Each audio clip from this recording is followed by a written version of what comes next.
যাও না, ঘরের মধ্যে শেকড় গেড়ে। মাগো, কি বদ গন্ধ! অন্নপ্রাশনের ভাত উঠে আসছে। আহা, একটু তো সহ্য করতে হবে নাকি? মন্ত্রীমশাই চেষ্টা করছেন তো। ছাই করছে। দেখো, যদি এই গন্ধ থাকে, বাপের বাড়ি চললাম আমি। বাপের বাড়ি চললাম।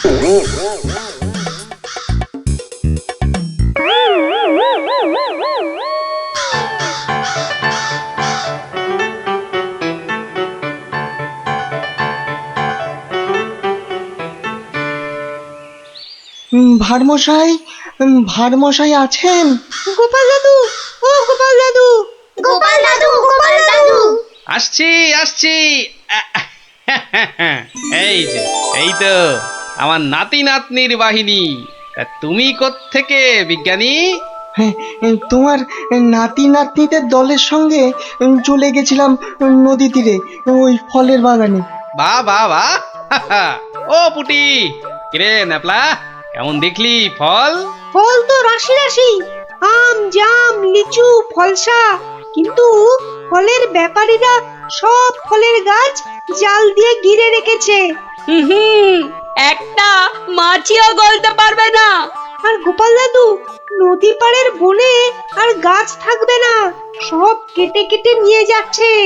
কি বুঝছো বিজ্ঞানী? বুঝেছি যে কাক তাড়াবো বললেই তাড়ানো যায় না ভারমশাই। ধন্যবাদ তোমাকে ভারমশাই।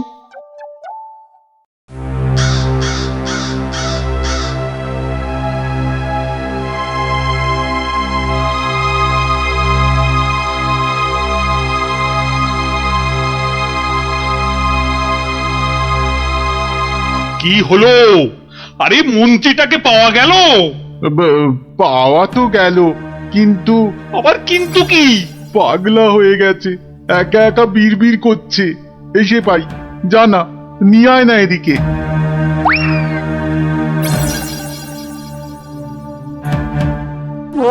গর্দান, গর্দান! কাকে গর্দান খেয়ে পালিয়ে গেল, পালিয়ে গেল!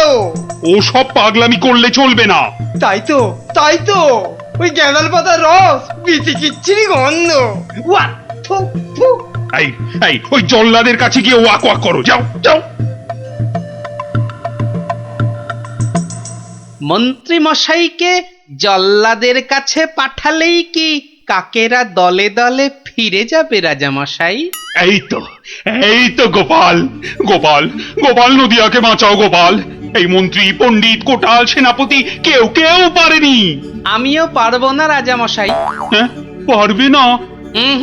না, তবে কে পারবে তা আমি জানি। তাহলে কে পারবে আবার? আপনি পারবেন মহারাজ। আমি? আমি যে কিছুই পারি না। পারেন। ফলের ব্যাপারীদের কাছ থেকে মোটা খাজনা নিয়ে নদী তীরের ফল ভর্তি বাগান তাদের হাতে ছেড়ে দিয়েছেন। হ্যাঁ, মন্ত্রী বলল রাজকোষে নাকি মোটা অর্থ আসবে। হ্যাঁ, বন জঙ্গল কেটে নিয়ে যাচ্ছে কাঠের ব্যাপারীরা। হ্যাঁ, পণ্ডিত তো বলল বন কেটে নাকি বসতি করা হবে।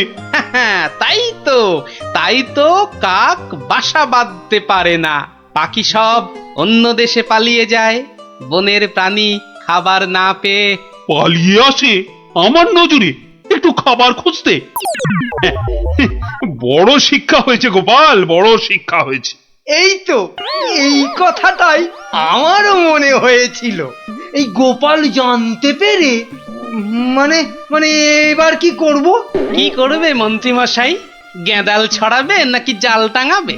না না, জাল হটাবো, গাছ কাটা বন্ধ করব, বন্ধ করব। আসছি রাজামশাই, আসছি। এবার যদি না পারি তাহলে সত্যি সত্যি গর্দান নেবেন। আচ্ছা, এমন ভাবে ভাবতে কি করে শিখলে বলো তো গোপাল? মহারাজ, গরিব ভাঁড় রাজামশাই, আপনারা না জানলেও আমি তো জানি। কুকুরের খিদে পেলে কুকুরকে মারলেও দাঁড়িয়ে থাকে কেন? কেন মার সহ্য করে আমি জানি রাজামশাই। এবার এবার কাক নগর ছেড়ে যাবে তো গোপাল? যাবেই। এদিকে আসুন।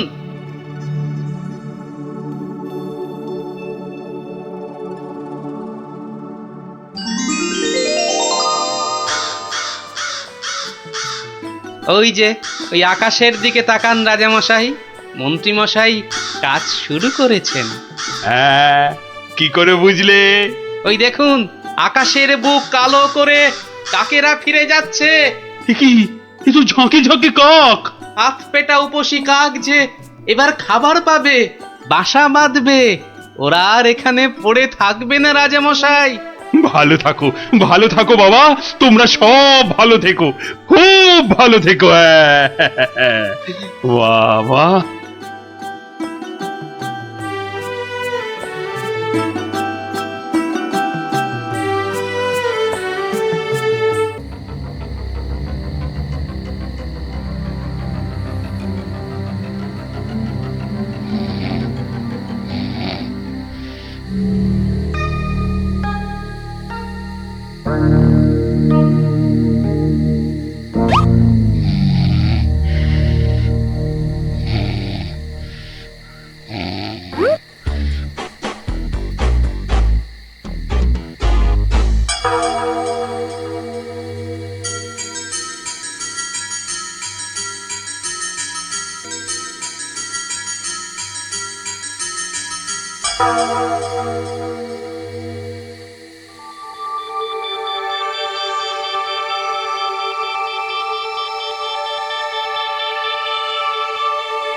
শোনো শোনো সবই শোনো কৃষ্ণচন্দ্র কথা, বিচারেতে বিক্রমাদিত্য আসেন তিনি যথা।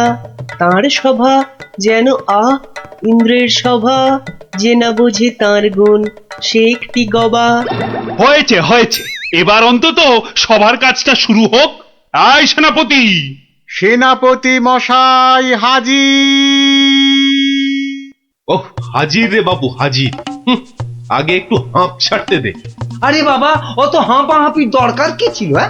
ওসব মুখে বলা সোজা। যা দিনকাল না, চাকরির পেঁচ হয়ে যাচ্ছে।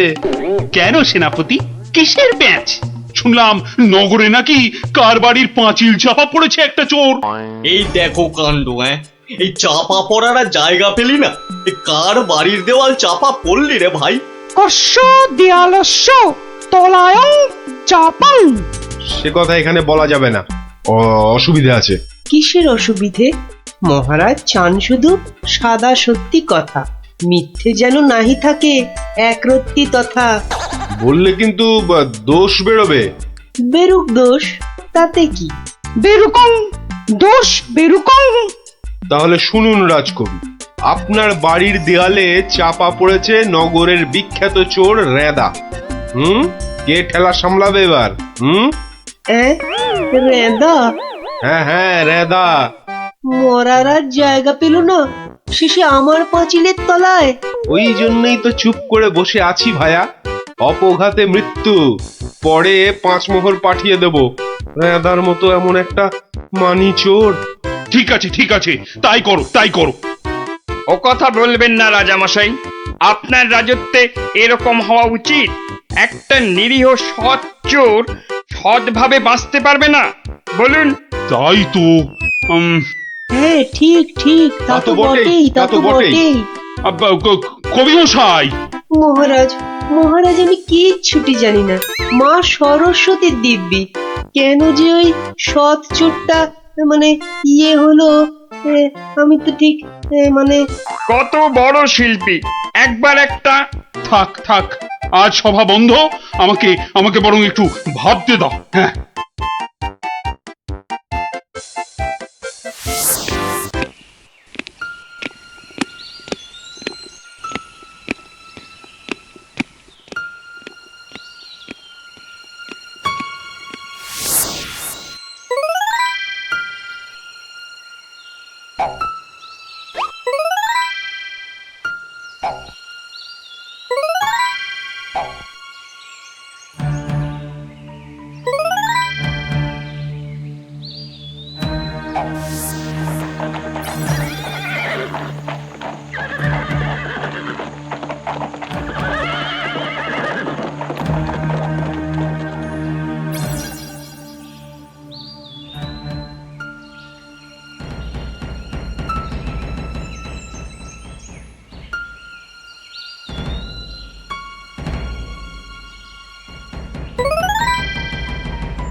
শোন শোন, খুব সাবধানে পাহারা দিবি, চলতে চলতে আবার ঘুমিয়ে পড়িস না যেন।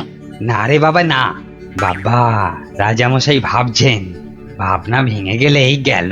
কবি মশাইয়ের মুন্ডুটা ঘেঁচ, শুধু শুধু ভাঁড় মশাই এলে ওকে আবার যেন আটকাস না।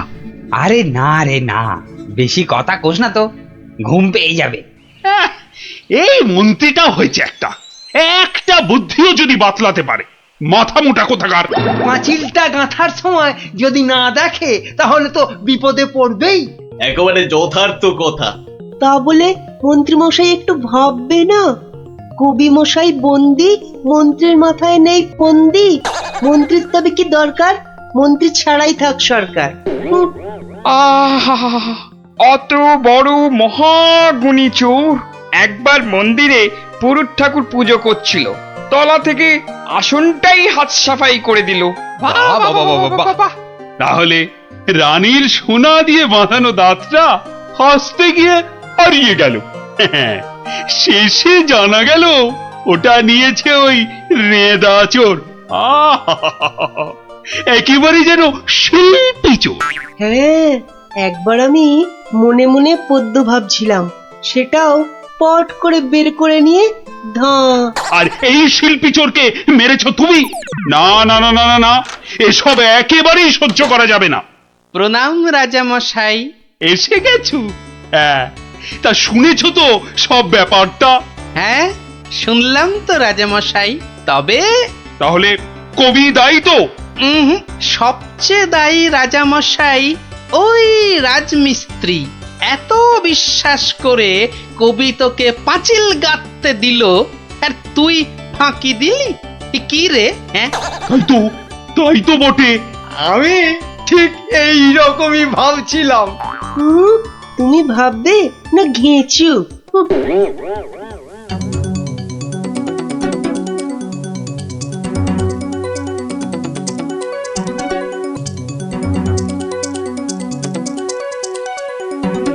আমি আর রাজামশাই ভেবে ভেবে বের করেছি। হ্যাঁ, রেদা পাঁচিলের তলায় চাপা পড়ে চ্যাপ্টা হয়ে গেছে এই তোমার জন্য। হাই রে মা, এ কি কথা কন হুজুর? 500 700 পাঁচিল গাছি কর্তা, একটাও পড়ে নাই। তো পড়েনি তো এটা পড়লো কেন? কবি মশাই নিশ্চয়ই টাকা দিয়েছিল। হ, টাকা দিয়েছিলেন। তাহলে কবির তো কোনো দোষ নেই। হ, কোনো দোষ নাই। তাহলে তাহলে নেড়া চোরকে মেরেছিস তুই? এ কি কথা কন হুজুর? 3 বছর আগে পাঁচিল গাঁথলাম, সরে গিয়া ঠেলা মাইরা সাপা পড়লো, দোষী হইলাম আমি। আরে বাবা, বিচার টিচার হয়ে গেছে বাপু, এ কথা না নড়চড় হবে না। লড়সর হবে নি মানে? ওই যে লোকটা পাথর দিল, চুরকি দিল, জল দিল, আর তার মাল মশলায় ভেজাল, বুঝলেন? কথাটা ভুল বলেনি, মাল মশলা খারাপ হলে ওই বা কি করবে? আমি বলি কি, বিচার এবার থামান রাজামশাই। এই তুমি থামো দেখিনি। যোগ্য লোকের শাস্তি চাই। অমন একটা সৎ চোর রেদা টকাস করে মরে যাবে। হ্যাঁ, তবু আমি বলি রাজামশাই থামুন আপনি। তাহলে আমার কি দশা হবে ভাঁড় মশাই? আয় সব শোনো শোনো, এই রাজমিস্ত্রিকে মাল মশলার যোগানদার কে ছিল? কি হে মিস্ত্রি? তারে এখানে কোথা পাবো রাজা মশাই? সে বেটা তো বকত, থাকে অক্কা দ্বীপে, শান্তিপুরের পাশে। ঠিক আছে ঠিক আছে, সেনাপতি সেনাপতি, এই যে প্রভু। কাল সকালের মধ্যেই ওই বক্করটাকে তুলে নিয়ে এসো। ওই বেটাই এনাদাকে মেরেছে, হত্যা করেছে। অত বড় সৎ চোরের প্রাণ চলে গেছে। আপনি কিচ্ছু ভাববেন না রাজামশাই, কাল সকালেই ওই বক্করটাকে আমি সভায় বেঁধে আনবো। এই 3 সত্যি করলাম।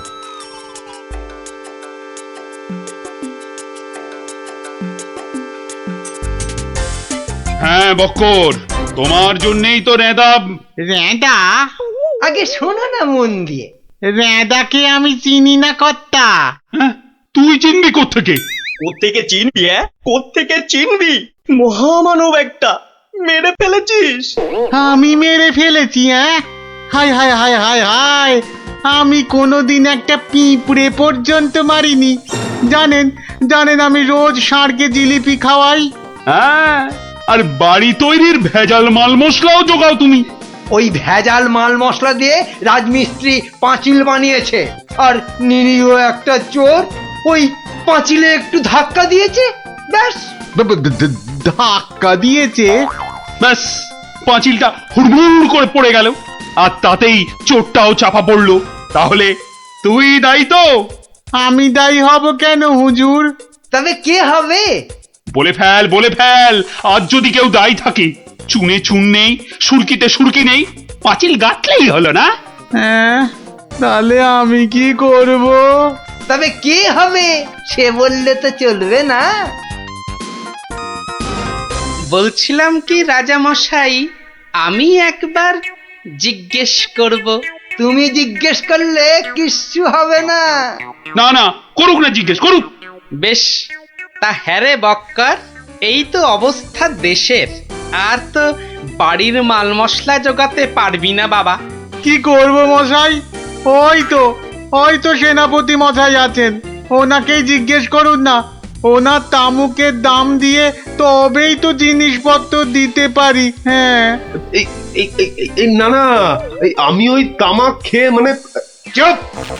না না না না, চুপ করলে তো চলবে না মন্ত্রী মশাই। চুপ করে মেনে নিতে বলছি তো। সেনাপতিকে এরকম একটু নিতে হয়। হ্যাঁ, তা কত নেয় সেটা তো জানতে হবে। আমি একা একা নিই নাকি? মন্ত্রী মশাইকেও তো দিতে হয়। সে কি মন্ত্রী, তোমার জন্য রেদা চোরটা? মিছে কথা বলছে মহারাজ, মিছে কথা বলছে। ওই ওই ওই ওই সেনাপতিটাই, বুঝলেন কিনা? ওই সেনাপতিটাই। হ্যাঁ, সব বুঝেছি। কিছুই বোঝেননি? সবাই শুনুন, রাজাকে আবার ভাবতে হবে, একদম কোনো কথা নয়। যান, আপনি আর মন্ত্রী মশাই একটু ভাবুন। গোপাল ঠিকই বলেছে মহারাজ, আর একটু ভাবুন। ওহ, আবার কি ভাববো? আরে বাবা, এ তো সব জলের মতো পরিষ্কার হয়ে গেল। সেনাপতির কাছ থেকে তুমি টাকা নিয়েছো, সেনাপতি নিয়েছে মাল মশলাওয়ালার কাছ থেকে, আর সে বেটা ওই খারাপ মাল দিয়েছে মিস্ত্রিকে। ব্যাস, মিস্ত্রি তাতে পাঁচিল গেঁথেছে কবি মশাইয়ের। এই তো সেই পাঁচিলেই চাপা পড়েছে রেদা। তাহলে শাস্তি পাবে কে? তুমি। সবই তো ঠিক, কিন্তু বাবা, এর আবার কিন্তু কি? কিন্তু ওই কিন্তুটা নিয়েই তো বড় প্যাঁচ। পেঁচ মানে? যেটা মন্ত্রী মশাই বলতে পারছেন না। কি মন্ত্রী মশাই? বাঁচাও গোপাল, বাঁচাও। চিরকাল কেনা গোলাম হয়ে থাকবো ভাই। কে বাঁচাবে মন্ত্রী? পাপের ফল তো তোমাকে পেতেই হবে। রেদার জন্য কষ্ট হয় গো, কষ্ট হয়। কিন্তু রাজামশাই, মন্ত্রী মশাই যে সে টাকা নিয়ে যুদ্ধের সময় আপনাকে দিয়েছেন, তাহলে রেদার জন্য দায়ী কে? কে বলুন? আমায় দিয়েছে? দিয়েছে রাজামশাই, দিয়েছে। যুদ্ধের সময় মন্ত্রী মশাই টাকা এনে আপনাকে দিয়েছিলেন তো? হ্যাঁ, দিয়েছে। মন্ত্রী পেল মাল মশলাওয়ালার কাছ থেকে ভেজাল মালে পাঁচিল, সেই পাঁচিলে চাপা রেঁদা। এই দেখো, তাহলে তো আসলে রেঁদাটা মরেইনি। রেঁদা আগে মরিনি, মরিনি গো রাজা মশাই। ওই বেটা আমাদের সর্দার জানতো পাঁচিলটা নড়বড়ে, আমাকে আমাকে মারবার জন্য ওটার পাশে পাঠিয়ে দিল পাঁচিলের ধাক্কা। কি বুদ্ধি বলুন, হ্যাঁ কি বুদ্ধি বলুন। আপনার কিন্তু কোনো দায়ী নেই। নেই। কি করে থাকবে? রেঁদা তো মরেইনি। বাবা, তবু বাবা বড় শিক্ষা হলো গোপাল। মানে আবার তোমার জন্য আমার ওই মান রক্ষে হলো। আর গোপাল ভায়া, বড্ড গর্ব ছিল, আজ ভেঙে দিলে তুমি। সব গোলমালের নাটের গুরু ওই সর্দার। এই সেনাপতি, সেনাপতি!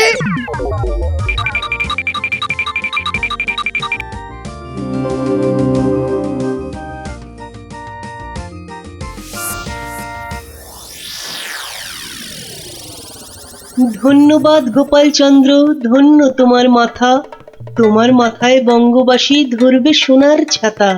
বাংলাদেশে তোমার গল্প পড়বে ছেলে বুড়ো, জানবে সবাই তুমি দেশের বুদ্ধিমানের চূড়ো।